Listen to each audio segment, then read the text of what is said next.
yang berimanlah yang bakal masuk ke dalam masjidnya Allah Subhanahu wa taala. Maka silahkan perhatian. Kita perhatikan di daerah manapun, di kota manapun, di kampung manapun, di komplek manapun, di negeri manapun. Kalau seandainya di kampung tersebut, di komplek tersebut ada yang namanya masjidnya Allah Subhanahu wa taala, pastilah tidak bakal semua orang masuk ke dalam masjid tadi. Mereka adalah orang-orang yang dipilih oleh Allah Subhanahu wa taala. Sama dengan PAL 1. Kira-kira apakah yang hadir di masjid ini hanya orang seginilah yang tinggal di PAL 1? Kira-kira di luar masih banyak nggak? Masih banyak. Ada yang punya kesibukan, ada yang nggak sibuk, ada yang punya uzur, ada yang nggak punya uzur, ada yang tidak tertarik, ada yang tidak terpikir. Ini bukan hanya di PAL 1 saja, dimanapun, di Masjid Jami. Tidak semua orang yang tinggal di seputar Masjid Jami mampu untuk ke Jami.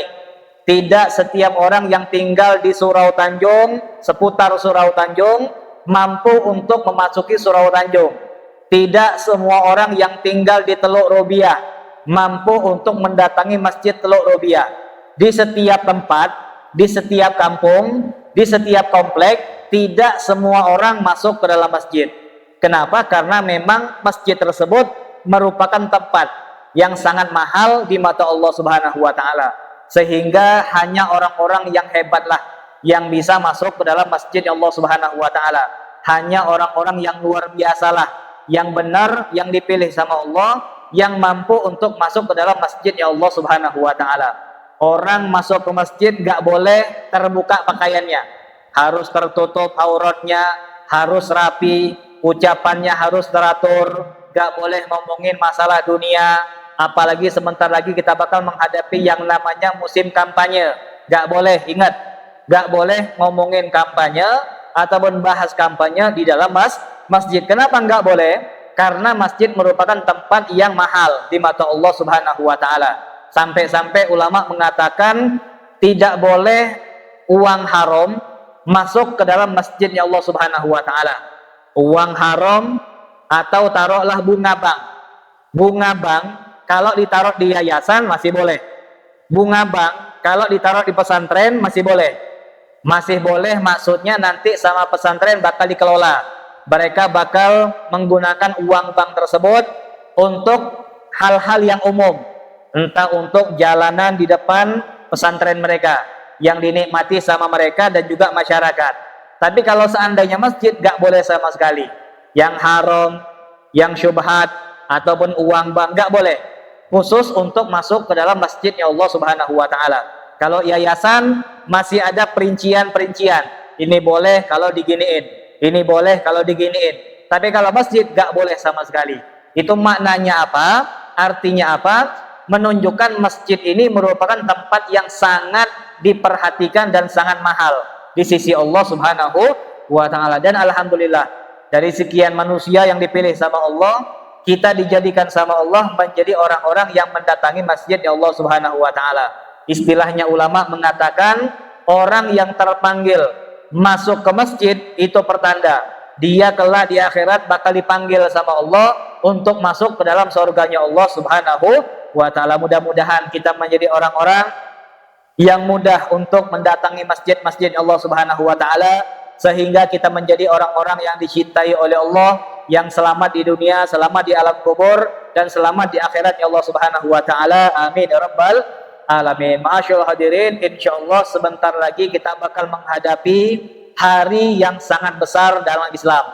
Hari besar Islam yang kita kenal dengan hari Asyura, tanggal 10 Muharram.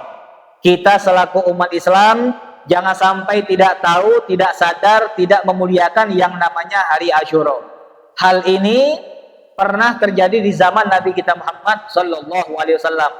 Ketika Nabi kita Muhammad sampai di kota Madinah, Nabi kita Muhammad melihat orang-orang Yahudi sedang berpuasa.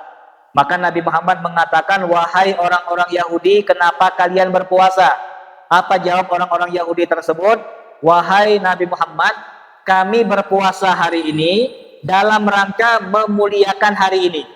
Ini perlu kita ingat. Kami berpuasa di hari ini dalam rangka memuliakan hari ini. Memang kenapa kata Nabi Muhammad? Bukan Nabi Muhammad gak tahu itu hari Asyura, tahu, tapi Nabi Muhammad kepengen tahu apa alasan mereka. Apa alasan mereka memuliakan hari ini? Kata mereka, kata orang-orang Yahudi tersebut, kami memuliakan hari ini, kami membesarkan hari ini karena di hari inilah dulu Nabi kami, Nabi Musa diselamatkan dari kejaran Fir'aun. Gara-gara dulu Allah pernah nolong kami, nolong Nabi kami, menyelamatkannya dari kejaran Fir'aun, maka kami pun berterima kasih kepada Allah dan kami pun memuliakan hari ini. Apa kata Nabi Muhammad?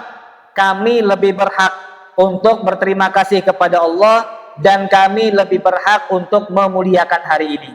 Maka dikatakan sangat pantas, sangat wajar dan harus bagi kita selaku umat Islam, selaku umat Nabi Muhammad, bukan hanya ingat, bukan hanya tahu, namun kita mengagungkan, memuliakan yang namanya tanggal 10 Muharram. Jangan sampai kita kalah dengan orang-orang Yahudi. Orang Yahudi saja memuliakan Asyura, masa kita selaku umat Islam nggak tahu? Memang ada apa Ustadz hari Asyura? Maka insya Allah ya malam hari ini kita bakal membaca sedikit tentang sejarah-sejarah kejadian-kejadian yang besar yang terjadi pada tanggal 10 Muharram yang insya Allah bertepatan dengan hari Jumat. Sekarang malam Minggu, malam Senin, malam Selasa, malam Rabu, malam Kamis, malam Jumat. Malam Jumat atau hari Jumat merupakan tanggal 10 Muharram. Di malam Jumat boleh bagi kita untuk membaca doa Asyura. Di Google banyak, di media sosial banyak, di buku-buku doa banyak. Ada yang namanya doa Asyura. Boleh kita membaca doa Asyura 7 kali dan kita membaca hasbunallah wa ni'mal wakil, ni'mal maula wa ni'man nasir 70 kali. Atau keesokan harinya disebut dengan tanggal 10 Muharram, hari Asyura, hari yang harus kita muliakan. Kenapa kita muliakan? Waqad warada fi fadli Asyura, datang riwayat kepada kita dari Nabi kita Muhammad sallallahu alaihi wasallam. Beliau menyebutkan tentang kejadian-kejadian yang terjadi pada tanggal 10 Muharram, annahu tiba ala Adam. Kata Nabi kita Muhammad, di tanggal 10 Muharram, Jumat ini adalah hari di mana Allah Subhanahu wa taala menerima taubat Nabi Adam alaihissalam. Kita sudah tahu ceritanya. Bahkan sangat bagus kalau seandainya kita punya anak, kita punya cucu, atau kita punya keponakan yang masih kecil, sambil kita ngomong dengan dia, sambil kita bercanda dengan dia, iseng-iseng cari waktu yang pas untuk menceritakan tentang cerita-cerita Islami. Ajarkan sama anak-anak kita cerita Nabi. Saya dulu pernah punya abah saya ini subhanallah, dan walaupun beliau bukan ustadz, walaupun ayah saya bukan orang yang berilmu, bukan orang yang banyak ibadah seperti yang kita lihat pada ulama-ulama kita, namun ada beberapa hal positif yang selalu saya ingat. Di antaranya abah saya pernah mengatakan, jangan sampai pernah makan yang haram. Selapar apapun engkau, sesusah apapun engkau, semepet apapun kau, jangan pernah makan makanan yang haram. Harus jelas, makan yang halal. Yang kedua, yang saya petik hikmah dari kehidupan beliau, setiap saya ingin tidur, masih kecil-kecil kayak gini, setiap mau tidur, pasti setiap malam, yang nidurin saya adalah ayah saya. Ini cerita sedikit, nostalgia. Yang nidurin saya, yang nunggu, nemenin sampai saya tidur, itu abah saya, ayah saya. Sambil nidurin, sambil nunggu saya tidur, ayah saya, abah saya selalu bercerita tentang nabi-nabinya Allah Subhanahu wa taala. Hari ini Nabi Adam, selesai Nabi Adam nanti Nabi Khidir, nanti Nabi ini, nanti Nabi itu, sehingga setiap malam kita sudah paham tentang cerita-cerita para nabi. Ini dikatakan mungkin di zaman sekarang jarang ada orang tua seperti ini yang peduli dengan anak, yang dekat dengan anak, yang mengajarkan anak siapa Nabi kita Muhammad dan siapa nabi-nabinya Allah Subhanahu wa taala. Paling-paling, nak, belajarlah kau. Nak, belajar sama Ustaz Sibulan. Nak, lihat di sini. Kita cuma nyuruh. Namun yang paling bagus itu kita yang narik anak kita dan kita yang menjelaskan siapa nabi-nabi yang ada di muka bumi Allah yang pernah diutus sama Allah Subhanahu wa taala. Maka dikatakan di hari Asyura ini Allah Subhanahu wa taala menerima taubatnya Nabi Adam alaihissalam. Kita tahu Nabi Adam, kesalahan beliau apa? Kesalahan Nabi Adam adalah memakan buah khuldi. Padahal ulama mengatakan yang namanya Nabi itu nggak punya kesalahan. Lalu kenapa dinamakan kesalahan? Karena secara bahasa, biar kita mudah paham, Nabi Adam pernah melakukan kesalahan. Padahal ulama mengatakan yang namanya Nabi itu nggak pernah punya salah. Yang namanya Nabi nggak pernah punya masalah, nggak pernah punya hubungan yang salah dengan Allah, nggak pernah punya dosa. Lalu gimana ceritanya Ustadz? Nabi Adam punya kesalahan. Kan kita tahu Nabi Adam makan buah khuldi. Makanya perlu kita pelajari yang namanya sejarah Nabi kita Muhammad, di mana beliau menceritakan nabi-nabi sebelum beliau.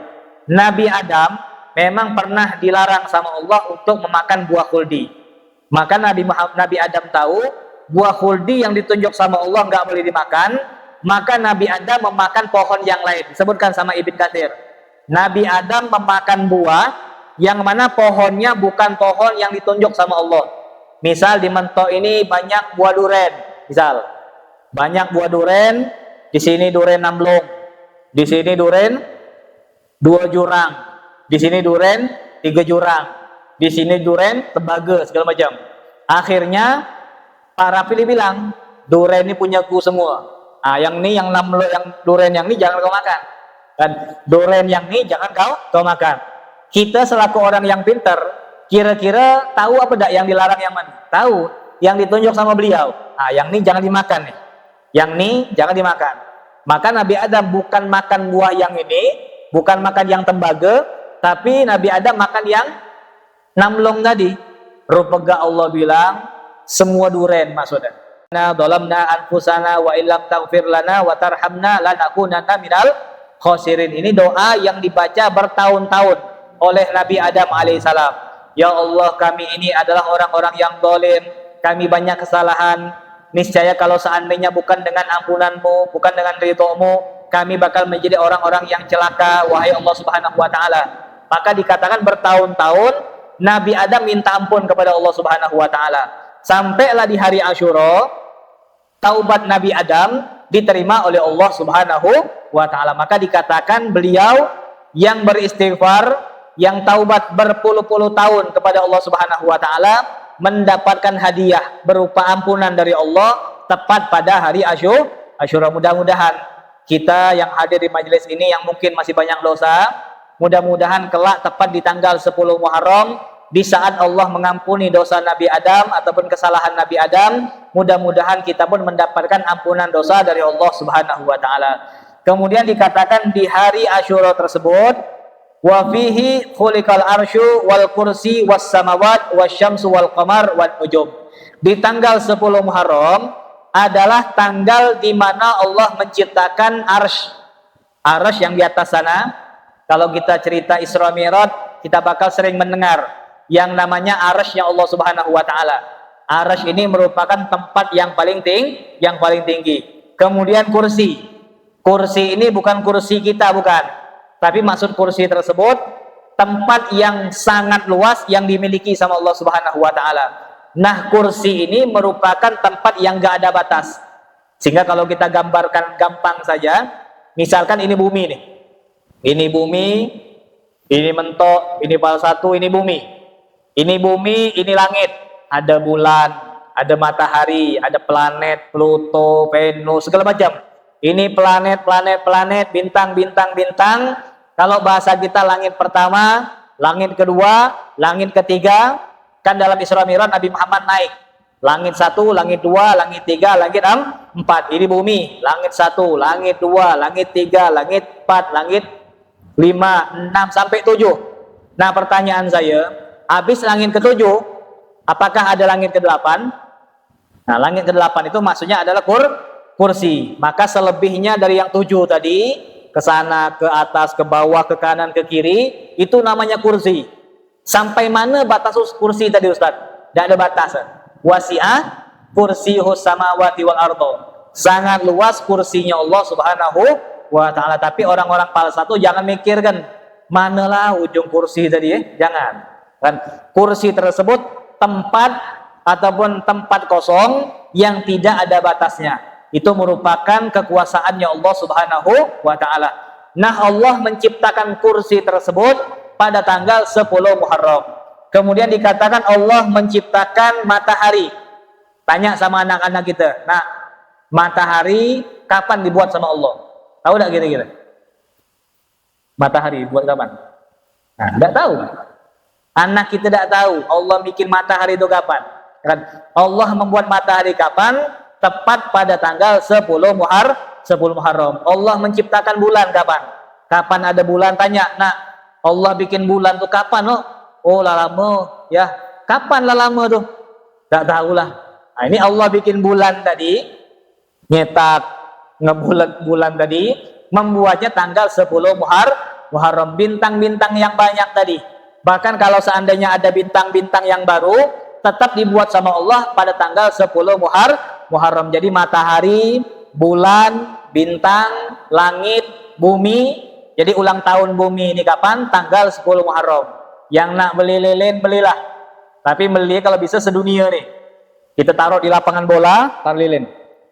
Tepuk tangan lagi kita dengan lagu kita. Orang nanya, siapa ulang tahun nih? Bumi. Dan bumi ulang tahun. Ini dikatakan jangan nyontoh tepuk tangan, jangan nyentuh lilin. Ambil ilmu, bumi yang kita pijak ini dibuat sama Allah kapan? Tanggal 10 Muharram. Kemudian wa wulida Ibrahim al-Khalil, Nabi Ibrahim dilahirkan pada tanggal 10 Muharram. Kemudian Nabi Ibrahim diselamatkan dari api yang besar juga pada tanggal 10 Muharram, di mana Allah mengatakan api yang membakar Nabi Ibrahim itu merupakan api yang sangat besar. Bagaimana tidak, orang ngumpulin kayu 6 bulan dikatakan. Ngumpulkan kayu 6 bulan. Bayangkanlah kalau Presiden Jokowi bilang sama menteri, bilang sama gubernur, bilang sama bupati se-Indonesia nih, bilang, kita jangan begawe, yang di Pemda libur, yang di kantor libur, yang di PT Timah libur. Ngapa Pak Jokowi? Pokok kita ngumpulkan kayu. Berapa hari libur? 6 bulan. Nah, kita bayangkanlah, kalau pemerintah bilang, pemimpin bilang, ngumpulkan, ataupun raja bilang, ngumpulkan kayu 6 bulan, kira-kira kayu yang terkumpul tadi seberapa banyak? Sementok ini tertutup. Gitu kan? Jadi api yang bakar Nabi Ibrahim itu bukan kayak api unggun gitu, bukan. Atau kayak istilah ngaben, orang-orang India, bukan. Jorang tahu yang kita bakar ini bukan orang biasa, bukan dukun kecil, bukan dukun biasa. Yang kita bakar ini Nabi yang punya mukjizat. Maka membakar Nabi yang punya mukjizat tadi harus dengan api yang besar. Maka mereka membuat sayembara, barang siapa yang mengumpulkan kayu, maka dia adalah orang-orang yang dicintai sama dewa. Sampai-sampai kata Nabi Muhammad, perempuan yang besok melahirkan, dia pun dalam keadaan sakit, tertatih-tatih, tetap motong kayu agar mendapatkan rahmat dan berkat dari dewa-dewa mereka. Kata Nabi kita Muhammad sallallahu alaihi wasallam, kayu sementok nih terkumpul, kemudian ngebakar kayu tadi 3 bulan dikatakan. Biar api terkumpul, semua kayu terbakar dan apinya benar-benar besar. Dan mereka pun melemparkan dengan ketapel raksasa. Ketapel itu istilahnya tiangnya dari sini ke ujung rumah sana. Itu ketapel. Ketapel raksasa untuk melempar Nabi Ibrahim alaihi salam. Nabi Ibrahim masuk ke api tadi dan diselamatkan oleh Allah Subhanahu wa taala kapan? Tepat pada tanggal 10 Muharram. Kemudian dikatakan wa kadzalika najatu Musa wa man ma'ahu wa aghraqa Fir'aun. Dikatakan di tanggal 10 Muharram Allah Subhanahu wa taala menyelamatkan Nabi Musa dan kaumnya dari kejaran Fir'aun dan kaumnya. Nah, ini pelajaran buat kita. Kita harus berada di pihak yang benar. Jangan sampai kita berada di pihak yang salah. Orang yang ikut dengan Fir'aun tadi ataupun prajurit yang ikut dengan Fir'aun tadi, sebenarnya kata ulama mereka itu nggak tahu apa-apa. Mereka itu nggak tahu apa-apa. Yang mereka tahu cuma duit makan. Di antara mereka ada yang cinta dengan Nabi Musa, ada. Tapi mereka lebih memilih duit, lebih memilih harta, lebih memilih kesenangan hidup, lebih memilih selamat daripada ikut dengan Nabi Musa alaihissalam. Maka dikatakan jangan sampai kita mencontoh prajurit Fir'aun yang memilih dunia daripada akhirat, yang lebih memilih keselamatan dunia daripada keselamatan akhirat. Ada yang memang dapat duit yang banyak, ada yang terpaksa. Kalau kau mau ikut Musa, bakal kami kejar. Kalau kau ikut Musa, bakal kami tangkap. Tapi kalau kau ikut dengan kami, dapat gaji, dapat ini, dapat makan, dapat selamat. Nah, orang-orang yang tidak paham dengan keselamatan mereka dengan akal yang pendek memilih Fir'aun tadi. Maka mereka hanya senang sementara, selamat sementara, dan mereka pun ditenggelamkan sama Allah Subhanahu wa Ta'ala. Maka mudah-mudahan di hari Asyura nanti, tanggal 10 Muharram, Allah tetapkan untuk negeri Indonesia ini pemimpin yang bagus. Mudah-mudahan pemilihan presiden kan nanti agak lama, 2024. Tapi Allah menetapkan presiden yang bagus kapan? Tanggal 10 Muharram. Kalau kita rajin beribadah kepada Allah Subhanahu wa Ta'ala. Kalau rakyat Indonesia berakhlak, kalau rakyat Indonesia ibadah, dosa repot-repot gitu, dosa cara A, cara beda, ibadah jalan. Makanya ulama mengatakan solusi yang tepat, solusi yang sangat mudah agar negeri kita mendapatkan pemimpin yang bagus, memang kita ikut kampanye bagus, memang kita detail mencari siapa yang pemimpin bagus, mana partai bagus. Tapi yang lebih bagus lagi, kita alihkan itu semuanya dan fokus untuk ibadah kepada Allah. Ibadah jalan. Kau partai mana? Tak tahu. Yang penting ku ibadah. Kau pilihan mana? Basing lah. Yang penting ku ibadah. Berkat ibadah tadi aman Indonesia. Maka dikatakan mudah-mudahan tanggal 10 Muharram nanti Allah tetapkan untuk rakyat Indonesia pemimpin yang bagus. Insya Allah. Kemudian dikatakan di tanggal 10 Muharram Allah Subhanahu wa Ta'ala menyelamatkan Nabi Nuh alaihissalam dari banjir yang luar biasa. Al-Imam Ibn Katsir mengatakan dalam kitab Tarikhur Rusul. Dalam kitab Tarikhur Rusul diceritakan banjir yang terjadi di zaman sekarang. Kalau kita melihat di zaman sekarang ada banjir di Cianjur banjir misal, ataupun di Jawa Tengah banjir, di Kalimantan banjir, misalkan ada banjir-banjir tadi, maka ketahuilah banjir yang hebat yang terjadi di zaman sekarang itu baru dengan satu pintu langit ya Allah Subhanahu wa Ta'ala. Jadi sikok pintu langit dibuka sama Allah, hujan paling sehari, 2 hari, 3 hari, hujan 2-3 hari lebat, banjir. Itu banjir yang ada di zaman sekarang. Tapi banjir di zaman Nabi Nuh bukan satu pintu langit, tapi 7 pintu langit dibuka sama Allah. Jadi kalau kita bayangkan macam mana hujan di zaman Nabi Nuh dulu, kita ngelihat hujan yang paling lebat. Nanti 2 hari lagi, 2 minggu lagi, ataupun kapan kita nengok hujan yang lebat, hujan lebat bener, maka tinggal dikalikan hujan yang lebat tadi dikali 7 nominal air. Istilahnya kalau kita mandi di kamar mandi kita, kamar mandi antum ada shower apa ada? Ada shower. Nah, showernya kan macam-macam kan? Ada yang punya volume, kapan dibuka tek. Nomor 2, itu shower orang kaya, ya kan? Kalau kita kan buka kecil besar macam itulah. Kalau orang kaya ada volume, ada panas, ada dingin. Kalau nak ngeteh panas sedikit. Nah, ini dikatakan untung kita tidak ada shower.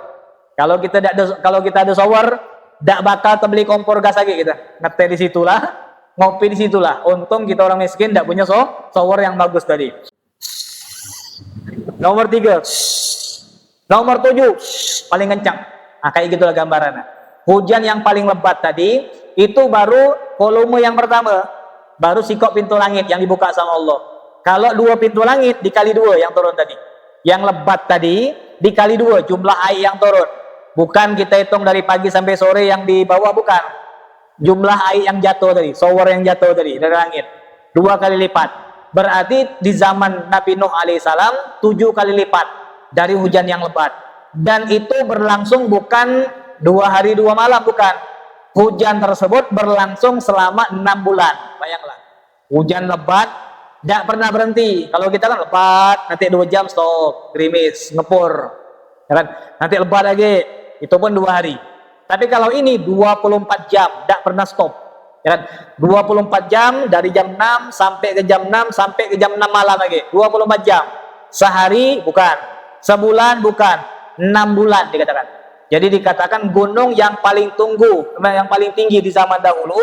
Kalau yang paling tinggi di zaman sekarang apa nih? Gunung apa? Ada yang mengatakan di Burma sana ya. Itu gunung yang paling tinggi, bukan gunung Menumbing. Kalau gunung Menumbing nih bukan gunung nama, Cicit Gunung. Atau yang kita kenal dengan Bukit Menumbing, tapi eca biar bangga, gitu kan? Eca biar bangga, kami punya laut, kami punya gunung. Padahal laut ada TI ya, Pretam, gunung ada. Kita ini kadang-kadang tepau. Kan? Kadang-kadang tepau. Ini dikatakan punya gunung, padahal itu bukan gunung. Yang adalah Bukit Menumbing. Kita bukan ngecilkan orang mentok, bukan.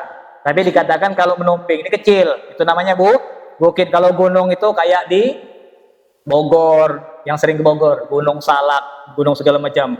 Makanya dikatakan ada pesawat yang nabrak apa? Gunung Salak kan? Dia tidak tahu di Mentok di Indonesia ini ada salak sebesar gunung, dia tidak tahu. Maka Gunung Salak dan ini ditombol sama dia. Awas, istilah kan. Pak pilot awas, di depan ada salak. Oh, ada salak. Dia tidak tahu, pikir dia oh salak macam ni, lo pegak Gunung Salak. Ya kan? Pedala di telepon itulah. Pak hati-hati Pak, terbang tinggi dikit. Ngapa? Di depan ada salak. Oh, ada salak. Biasanya dia lurus. Lo pegak salak yang dimaksud tadi Gunung Salak itu baru gunung tinggi. Ya kan? Nah, ini dikatakan gunung yang paling tinggi di zaman dahulu. Gunung yang paling tinggi itu dikatakan berbeda dengan zaman sekarang. Kalau zaman dulu gunung itu tidak kayak gunung zaman sekarang. Kalau zaman dulu orang tinggi-tinggi kan. Nabi Adam, orang mengatakan Nabi Adam itu tingginya 60 meter. Ada yang mengatakan. Ada yang mengatakan tinggi Nabi Adam 60 meter. Ada yang mengatakan tinggi Nabi Adam itu sama dengan gunung yang tinggi di zaman sekarang. Ada ulama yang bilang gitu. Tinggi Nabi Adam sama kayak tinggi gunung di zaman sekarang. Macam itulah tinggi Nabi Adam alaihi salam. Nah, kalau seandainya Nabi Adam tinggi macam itu, kira-kira gunung yang ada di zaman beliau macam mana kira-kira? Nah, jadi kan tingginya luar biasa. Makanya bentuk gunung, bentuk bumi, bentuk manusia zaman dulu dengan zaman sekarang beda. Zaman dulu dengan zaman sekarang beda. Dengan adanya banjir tadi habis semua tuh. Yang tinggi-tinggi tadi, gunungnya Nabi Adam itu habis semua karena banjir tadi. Setelah reda banjir tadi, baru terbentuklah gunung-gunung yang baru, gunung-gunung yang kecil. Makanya ulama mengatakan ketika terjadi banjir Nabi Nuh itu bukan hanya di Arab, bukan, seluruh bumi ini. Seluruh bumi ini banjir. Seluruh bumi ini jadi air. Jadi sebumi ini air semua. Kenapa demikian? Kalau seandainya dikatakan yang banjir cuma Arab ketak, berarti ada kemungkinan ada keturunan selain Nabi Nuh alaihi salam. Sedangkan sejarah mengatakan dengan adanya banjir tadi, semua orang, semua makhluk, semua binatang mati semua. Yang selamat cuman di kapal Nabi Nuh alaihi salam. Jadi kalau seandainya antum pernah mendengar banjir itu hanya banjir lokal saja, hanya banjir di negeri Arab saja, yang lain tidak, itu membuka kemungkinan masih ada keturunan Nabi Adam yang nyempal-nyempal di daerah yang lain yang tidak kena banjir. Faktanya mengatakan seluruh bumi tenggelam. Seluruh bumi tenggelam. Allah mengatakan seluruh hewan mati semua. Hewan yang tersisa hanya hewan yang berada di kapal tadi. Hewan masuk semua. Dikatakan, sering diceritakan dan sering kita dengar, hewan yang masuk tuh siko-siko, sepasang-sepasang. Dan hewan yang pertama kali masuk, Ibn Katsir mengatakan hewan yang pertama kali masuk hewan burung. Apa nama? Burung apa kira-kira? Burung beo. Burung beo itu merupakan hewan yang pertama kali masuk. Dan yang pertama kali masuk ke kapal Nabi Nuh alaihissalam. Baru sapi, baru kucing, baru segala macam. Hewan yang terakhir keledai. Keledai membuktikan bahwasanya yang paling pintar masuk dulu. Yang Dudi, tahu Dudi? Bukan judi ya. Tahu Dudi tak? Kan ada orang Jawa, ada orang mana kan? Dudi itu yang paling ujung maksudnya. Kan? Yang paling ujung keledai. Ya kan? Yang paling pertama burung beo. Makanya burung beo kalau diajar ngomong cepat, karena memang dia punya kelebihan, punya kepintaran, punya kepandaian. Dan hewan yang paling bodoh, hewan apakah itu? Hewan keledai. Keledai ini hewan yang paling bodoh. Tak ada apalah tiba-tiba ngamuk sendiri, marah sendiri, ataupun segala macam. Disuruh ke sini marah, diberi tuan makanan, tuan ditombor. Itu keledai, hewan yang paling bodoh. Maka ulama mengatakan saking takutnya setan kepada Allah, sampai-sampai ketika hampir terjadi banjir tadi, setan bersembunyi sambil berpegangan dengan ekornya keledai tadi. Jadi hewanlah masuk semua, yang terakhir keledai. Keledai ini bodoh. Dia bodoh. Kata Nabi Nuh, sini, nak selamat sini. Lagi dia belok. Lah ketemu tangga, belok kanan lagi. Itu keledai. Tinggal maju ke depan, sara minta ampun. Belok. Akhirnya masuk juga. Lagi untung masuk. Lagi untung masuk, mudah-mudahan kita ini minimal jadi keledai jadilah gitu nih. Dan kita ini jadi keledai jadilah. Ayo yang nak nyumbang asuro. Enggak tergerak. Saya bukan nyinggung antum, bukan nyindir. Ayo yang nak nyumbang. Misal Masjid Jami bikin daftar. Yang nak nyumbang asyuro masukkan di sini. Enggak ada nama dia, nantilah ujung-ujung. Nah, ini gambarannya. Yang paling awal itu yang paling pintar. Ini kita ngomong yang punya duit, bukan yang enggak punya duit. Yang enggak punya duit jangan sampai antum nanti tahan berutang, jangan. Hukumnya makruh. Yang kalau kita punya kelebihan baru beri anak yatim. Ini dikatakan gambaran saja. Keledai tadi merupakan hewan yang paling lambat, yang paling bodoh, sehingga kapan dia masuk, setan takut. Kata setan sama setan tadi, kayaan ini Allah agak marah benar. Jangan-jangan cuman kita yang tidak bakal selamat, yang lainlah masuk semua. Gimana kalau seandainya kita berpegangan dengan ekor keledai tadi? Maka setan tadi, iblis tadi, berpegangan dengan ekor keledai tadi, dia masuk kapal. Maka setan pun, iblis pun selamat dari kemarahannya Allah Subhanahu wa taala yang berupa banjir. Nah, banjir tadi, hujan tersebut turun selama 6 bulan. 24 jam berturut-turut. Dan Nabi Nuh alaihissalam berada di atas kapal tadi selama kurang lebih 6 bulan. Dikatakan yang di kapal tadi, ulama bermacam-macam. Ulama mengatakan yang di kapal tadi adalah istri dan anak Nabi Nuh. Makanya dikatakan kalau kita mendengarkan di media sosial, kadang-kadang media sosial mereka lebih menviralkan tentang istri Nabi Nuh yang durhaka. Mereka lebih memviralkan anak Nabi Nuh yang durhaka. Maka dalam kitab tersebut dikatakan Nabi Nuh ini di dalam kapal bersama istrinya yang solehah dan anaknya yang 3. Karena Nabi Nuh nggak punya anak di zaman itu, di waktu itu, kecuali 3. Anak Nabi Nuh cuman 3. Sam, Ham, sama dikatakan Yafith. Kalau anak Nabi Nuh berapa? 3 anak kan? Sam, Ham, sama Yafith. Kalau Sam itu nanti bakal jadi orang-orang Arab, bakal jadi orang-orang Asia. Jadi orang Cina, orang Melayu, orang Malaysia, orang Arab, kita semua ini berasal dari yang Sam tadi. Anak Nabi Nuh yang bernama Sam. Termasuk Nabi Muhammad atau atuk beliau itu juga Nabi Sam tadi, bin sampai ke Sam, sama dengan kita Pak Rafli, bin Sam, ya kan? Orang Malaysia bin Sam, orang Malaysia, orang Arab itu puncaknya di Sam tadi. Yang kedua Ham tadi merupakan orang-orang yang kita kenal dengan Muhammad Romawi. Nah, ini dikatakan orang-orang Persia, Habasyah. Orang-orang Persia kalau zaman sekarang. Habasyah itu orang-orang Persia itu orang yang berasal dari Ham tadi. Kemudian yang terakhir dari orang Yafis. Yafis tadi adalah orang-orang Negro ataupun orang-orang Nigeria. Orang-orang Afrika itu diambil dari Yafis tadi. Jadi dikatakan anak Nabi Nuh ada 3 tadi. Ustadz, macam mana yang sering kita dengar? Anak yang bernama Kan'an, kan sering kan? Siapa anak Nabi Nuh? Yang kita tahu cuman Kan'an itulah. Yang soleh tidak kita hafal. Yang kita hafal anak yang durhaka, Kan'an tadi. Siapa anak Nabi Nuh? Kan'an. Dok yang 3 tuh? Tidak tahu. Ini salah. Seharusnya yang kita tahu yang soleh-soleh tadi. Sam, Ham, Yafis. Apa lagi kira-kira? Nanti tahun depan dipertanyakan ya. Yang tahu dapat motor. Nah, ya kan? Disponsori oleh Pal 1. Nambung mereka. Ini dikatakan Sam, Ham, dan Yafis. Itu 3 orang anak Nabi Nuh alaihissalam. Kalau Kan'an tadi, ulama mengatakan Kan'an tadi bukan anak kandung Nabi Nuh, tapi anak bawaan.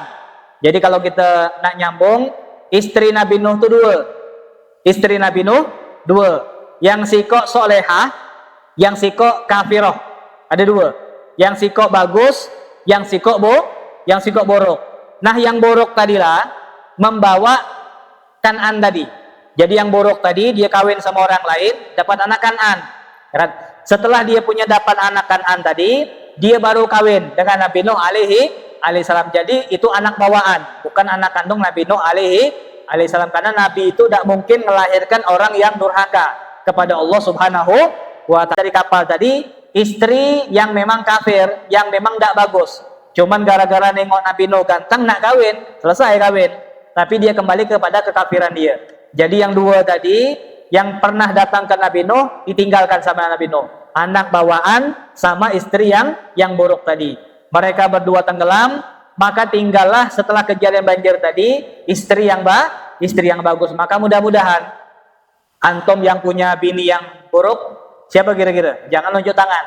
Di antara antum yang punya bini kayak Nabi Nuh yang pertama tadi, yang punya bini kafirah, ataupun yang punya bini durhaka, yang punya bini galak ngeroce, yang tidak bagus, ngeroce yang tidak bagus, yang punya bini tidak bagus, mudah-mudahan 2 opsi ya.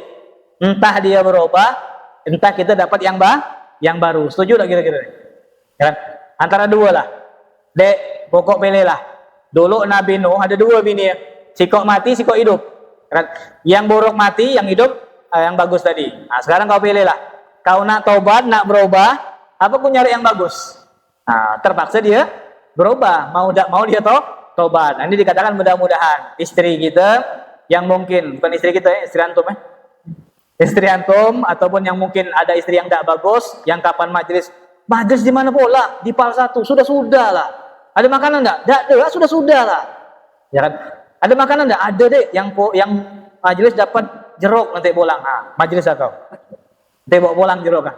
Nah, ini dikatakan yang sering marah-marah, sering segala macam, mudah-mudahan di hari Asyura mendapatkan hidayah dari Allah Subhanahu wa ta'ala. Amin ya rabbal alamin. Kemudian dikatakan Nabi Nuh alaihissalam mendapatkan keselamatan dari Allah Subhanahu wa ta'ala tepat pada tanggal 10 Muharram. Kemudian dikatakan di tanggal 10 Muharram Allah Subhanahu wa ta'ala memberikan kerajaan kepada Nabi Sulaiman alaihissalam. Dulu ayahnya Nabi Sulaiman itu namanya Nabi Daud. Nabi Daud itu raja. Sempat harta tersebut hilang, diambil orang. Diambil orang sehingga nggak sampai kepada anak beliau Nabi Sulaiman. Tidak sampai kepada anak beliau, namun dengan izin Allah Subhanahu wa ta'ala di tanggal 10 Muharram istana tersebut, kerajaan tersebut, kemewahan tersebut Allah berikan lagi kepada Nabi Sulaiman alaihissalam. Maka mudah-mudahan di hari Asyura juga yang mungkin harta kita hilang bakal kembali, yang mungkin punya anak hilang kembali, yang punya harta hilang kembali, yang mungkin rezekinya belum nyampe, mudah-mudahan Muharram ini kita bakal mendapatkan pintu rezeki yang baru dari Allah Subhanahu wa ta'ala. Amin ya rabbal alamin. Kemudian Nabi Yunus alaihissalam diselamatkan dari ikan yang besar, ikan paus yang pernah memakan Nabi Yunus alaihissalam. Beliau berada di dalam perut ikan tadi dalam keadaan yang sumpek luar biasa. Sumpek dalam perut ikan. Sumpek dalam perut ikan, kehidupan yang sumpek.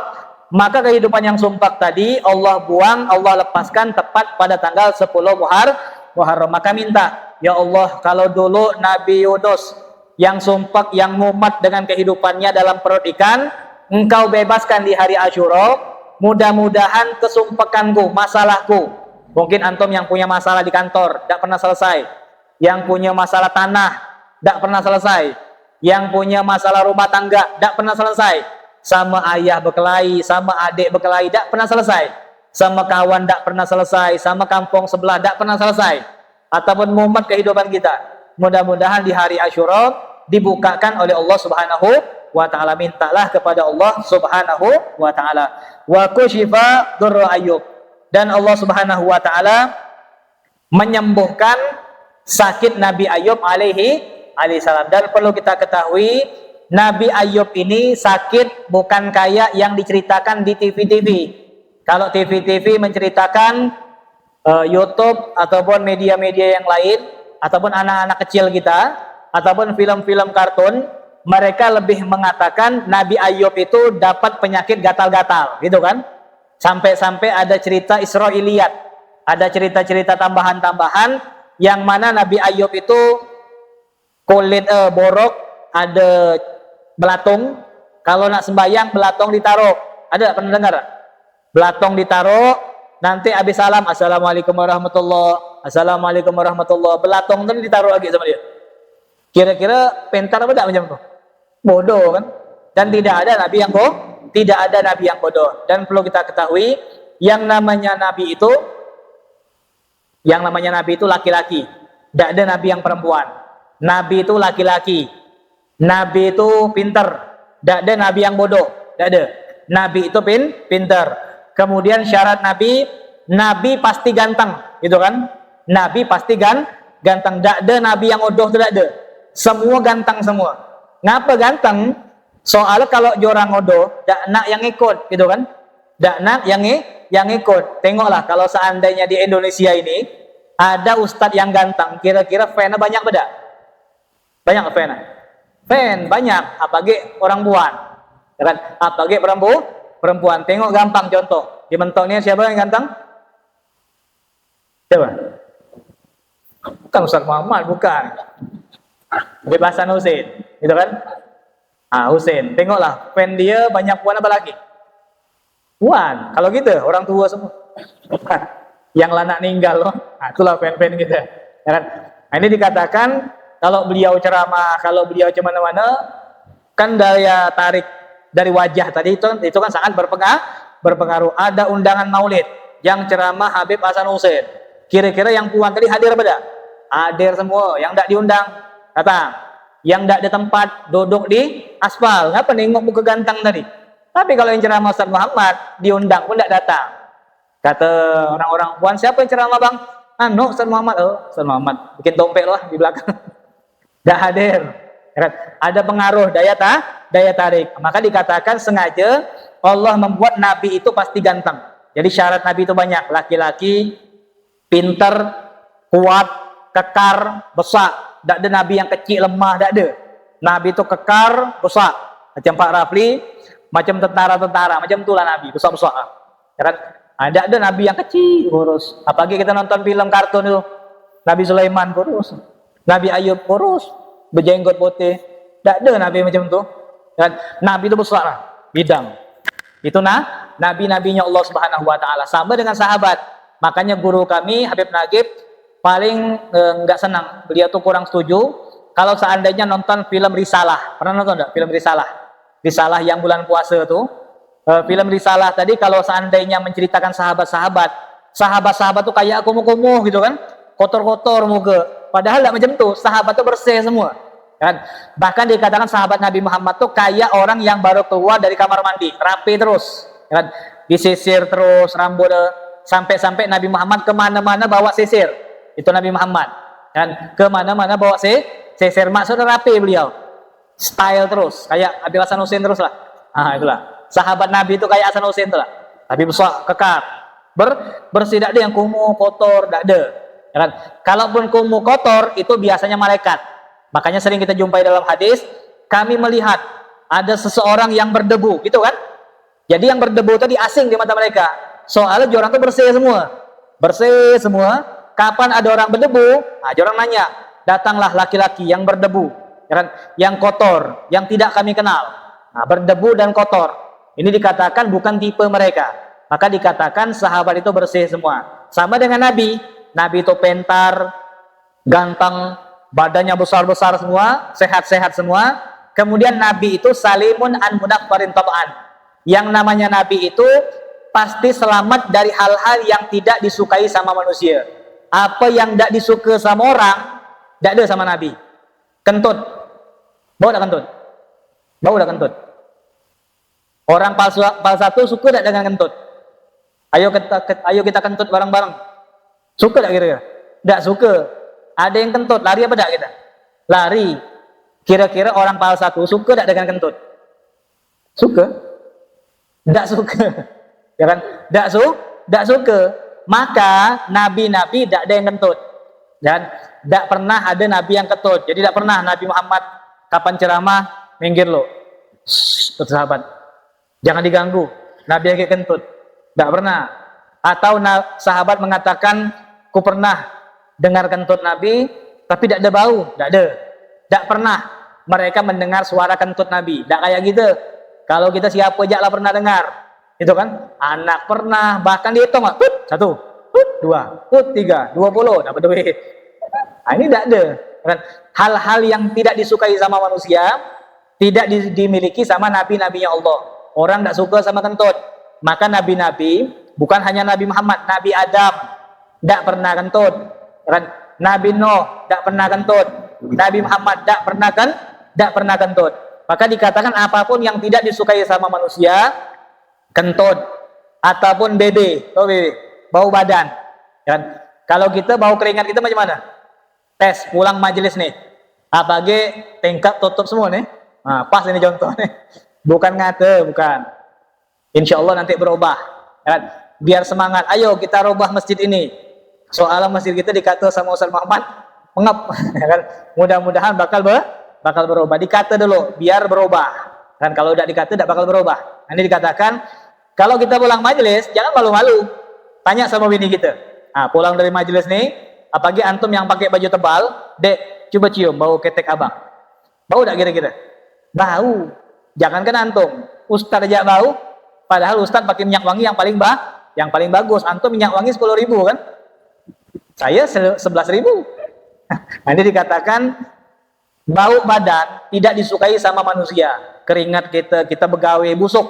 Maka dikatakan bau badan tersebut tidak ada pada nabi-nabi. Jadi tidak ada cerita Nabi Adam, kata Siti Hawa, bang, busuk engkau nih. Lah deh, kita ini bukan di surga, di dunia. Tidak ada. Walaupun lah pindah ke dunia, tidak ada bau. Itu nabi-nabinya Allah Subhanahu wa taala. Tidak ada bau badan. Tidak ada dikatakan ingus, tidak ada. Nabi itu ingus, tidak ada. Tidak kayak gitu. Kalau kita kapan bilang Nabi tidak ada ingus. Nah, ini tidak ada ingus. Atau dahak mereka tidak ada kayak gitu. Dahak mereka bening dikatakan. Bening dan sangat bagus.